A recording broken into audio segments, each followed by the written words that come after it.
Welcome back. You feel refreshed? It's a little warmer in the room. Did you notice that? You're welcome. So let's look at stuff. One of the things that keeps us from being organized is we have too much stuff. So here's how I define stuff. Stuff's anything that doesn't belong where it is. Now, how many things in your office, in your life, in your car, in your garage, in your closets don't belong where they are? That'll cause you stress. If it doesn't have a completion criteria, if you have something on your plate that you don't even know what it is to be completed, there's no definition of that.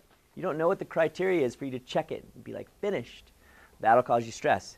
If you don't know what the next action step is, if you haven't figured that out, that'll cause you stress.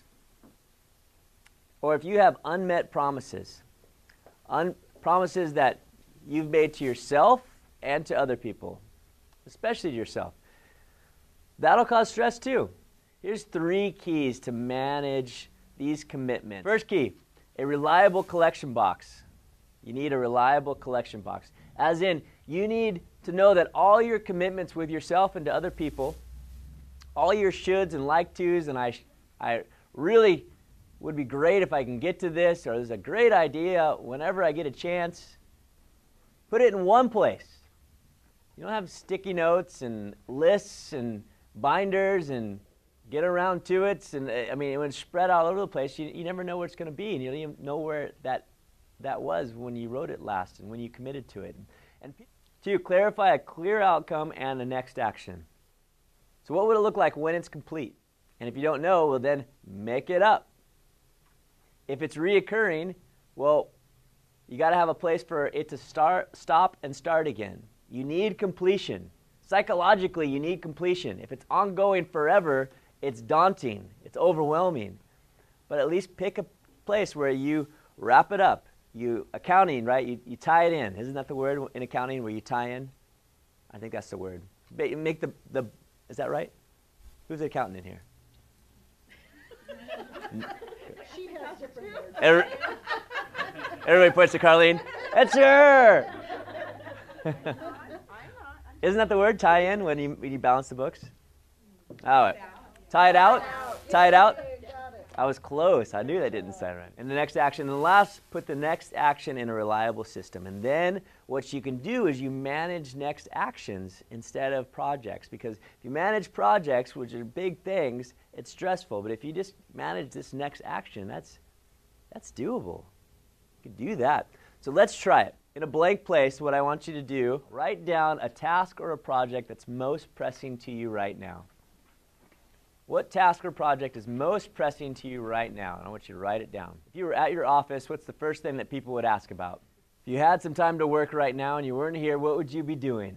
As soon as you walked into your home, what would people be asking you about? So what's not based on other people's criteria, what's most important? What's the most important thing to you? And now, in a single phrase, what outcome would make it complete? If I really need rest, I could say take vacation. In a single phrase, that wraps it up. If I really need to hire someone for the Western District, a sales rep, my single phrase could be hire sales rep. Great. Once you have that down, what I want you to do is think the very next physical action that is going to be towards completion. Now break it down to as simple of an action as you can. Like send out paychecks is not just one action. That all the timesheets are added up. You got to make sure that the approvals are down, are in. You got to just do it is not specific enough. No. So the first physical action. The very first physical action. If I'm going to go on vacation, my first physical action might be to call HR to figure out how much vacation days I have. My next physical action might be to call my spouse to figure out when we can coordinate our schedules. So if I need to hire someone in the Western District, be a sales rep, well, maybe I'm going to call HR and figure out criteria that we need. So what's the very next action? Just to take one step closer to completion. Just one step. Anybody like to share what their next action is? Yeah, what's your goal? What's the completion look like, and then what's your next action? Clear a pending case. Okay. In any case, and what's the next action? So you got to make that phone call. You got to pick up the phone. That's right. That's billable. That's good. So now that you think about that task and you broke it down to the next action, how does that feel? Does it feel good? Why does it feel good for you? That's right. Once you get really clear down to a clear next action, a lot of times it gives you a lot of freedom. And it really propels you into action because you're like, oh, I could do that. It's usually why we check email first, because we know we could do that. We're just like, click, click, click, click. We know we could do that. We want to start off the day with some wins. And if we clear out a few of those emails, it's like a win. I'm like, yes, I'm a winner. I cleared off 100 emails. I still have 900. Well, who else would like to share one? What's your goal and what's your next action?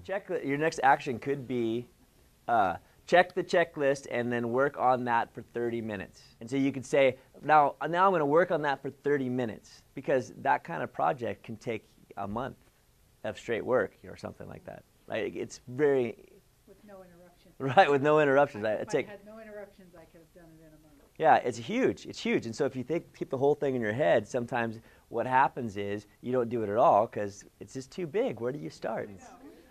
There's power in requests. And what makes requests even more helpful or useful or effective is when you frame the request in what's going to help them.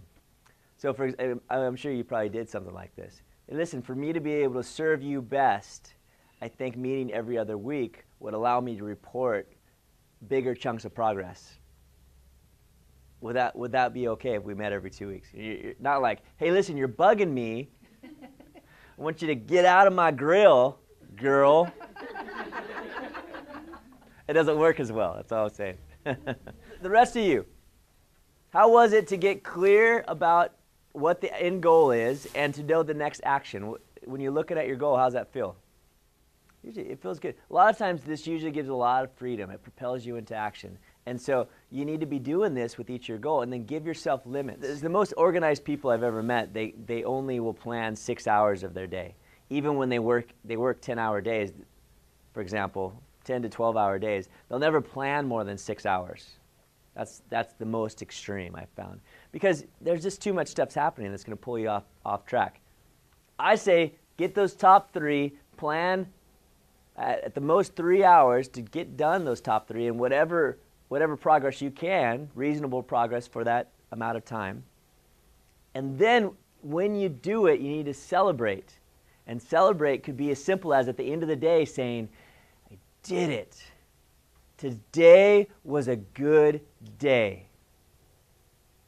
And feel it. How many times do we end the day thinking, oh my gosh, what did I do? Another day, wasted day, or I pulled her, I don't even know what I accomplished. That will lend to you feeling overwhelmed and being disheartened, and then your creativity plummets and your productivity plummets. Instead, do your top 3 and celebrate at the end of the day when you do it. Yes! I am amazing.